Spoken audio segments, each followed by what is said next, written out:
The base and latch system. First, start off by pulling the stability leg out from the bottom. Rotate the rigid lower anchors out from the storage section of the base and place the base onto the vehicle seat.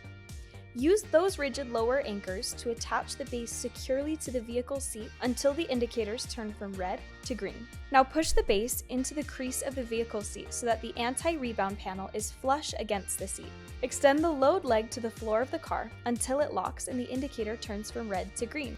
Now you can attach the Nuna PIPA RX by simply placing it onto the base until it locks. Just make sure that you adjust the recline positions depending on the size of your baby.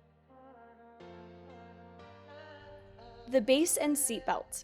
Start by opening the belt lock-off. You'll see the lap belt path marked in blue. Pull out the vehicle's seat belt and route the lap belt through those markers. Buckle the seat belt. Make sure to route the shoulder belt diagonally through those dark blue path indicators.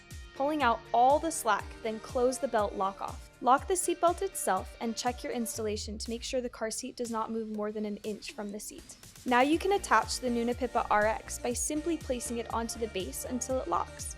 The car seat and seat belt. First, place the car seat on the vehicle seat and make sure the blue level line is parallel to the ground.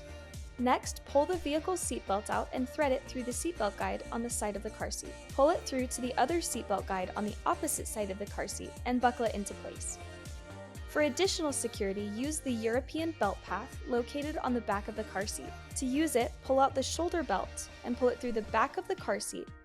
Thread it through the European belt path and guide it around the car seat. Then make sure the seatbelt is in locked mode. While pushing down on the child restraint, pull up on the shoulder belt to remove all the slack from the lap belt. Check for stability. The car seat should not move more than an inch from the seat.